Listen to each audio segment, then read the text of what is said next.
group of 5 students going to Egypt, and I have got Egypt, my student Gunjan Imnani from Kota, Rajasthan, and her father who is going along. So I would just like to ask, she has got a very good academic record, what is her academic record like, what is her NEET score and her percentage, Gunjan? My NEET score was 523 and I got 85.6% in 12th standard. So having such a good academic record, you had the options to go to Indian private colleges, and your father is an engineer. Why did you finally decide to go to Egypt for your medical studies?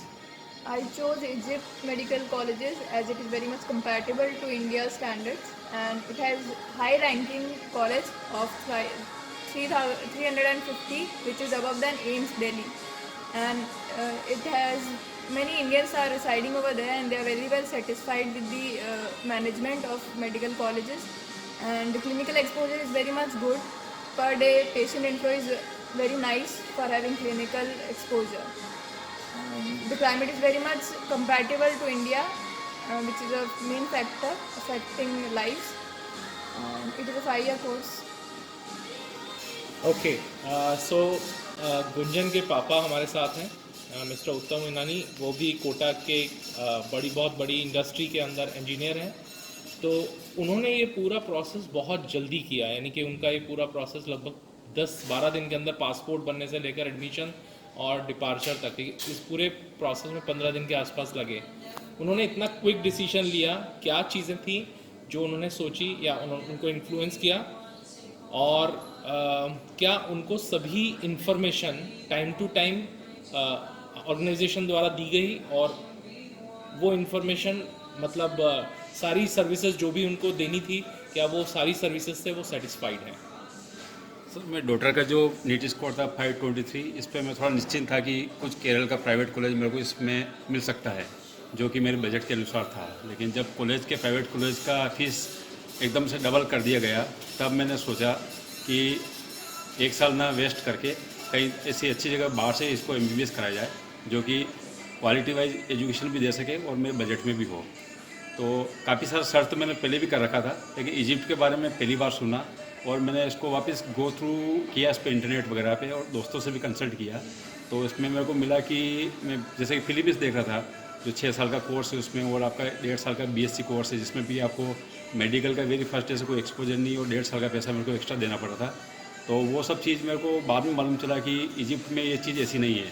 Plus वहाँ पे जो additional advantage है कि इनका खुद का जो hospital है, जिसमें आपका patient flow per day around 4000 patient per day है, और यहाँ पर जो वेरी फर्स्ट डे जो आपकी एजुकेशन चालू होगी वो मेडिकल से चालू होती है, और लास्ट के 2 ईयर्स में आपका क्लिनिकल एक्सपोजर है, जो कि एक डॉक्टर के लिए बहुत ही अहम पीरियड रहता है 2 साल का।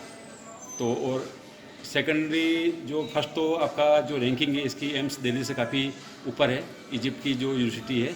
और दूसरा जो चीज़ है, वहाँ पे जो बच्चे के हिसाब से एक पेरेंट्स को होनी चाहिए चिंता, जो law and order and safety की, वो उसमें ये जो कंट्री है इजिप्ट की, इसमें मेरे को कोई देखने की ज़रूरत नहीं पड़ी।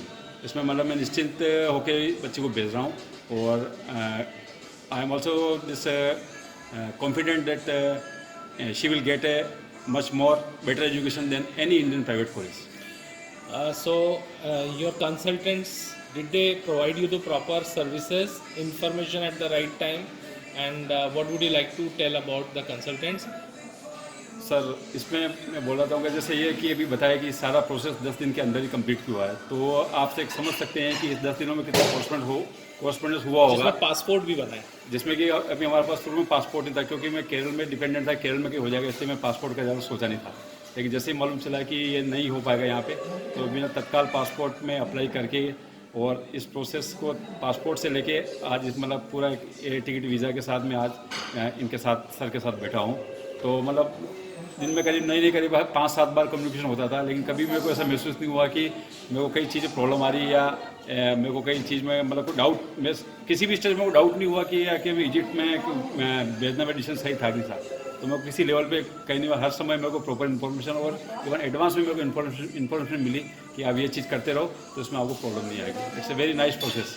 एक चीज़ और पूछना चाहूँगा कि क्या कंसल्टेंट्स विनय जी ने और अजय ने आपको किसी वहाँ पे पढ़ने वाले स्टूडेंट्स के साथ कनेक्ट कराया और जो भी इंफॉर्मेशन आपको वहाँ के पढ़ने वाले स्टूडेंट्स से चाहिए थी उन सभी बच्चों ने आपको कैसा फीडबैक दिया? इसके बारे में बताना चाहूँगा कि अभी जस्ट 1 महीने पहले ही 12 की बच्ची गई हुई है, जिसका नाम रानू है। उसके पेरेंट्स से मैंने बात किया था, तो हर parents were very happy and they told me that you need not to worry, you just send your daughter to there and they will take care of it. इससे बड़ी बात नहीं होती। हीरालाल जी मेहता हैं, टीचर हैं, 12 के हैं वो। उनसे बात किया था, बोला उन्होंने बिल्कुल निश्चिंत बोल के बोला कि आप बच्ची को भेज दो, मेरी बेटी वहाँ इसको संभाल लेगी और उसके साथ ही कंपनी बन जाएगी और they will learn the things for 5 years together.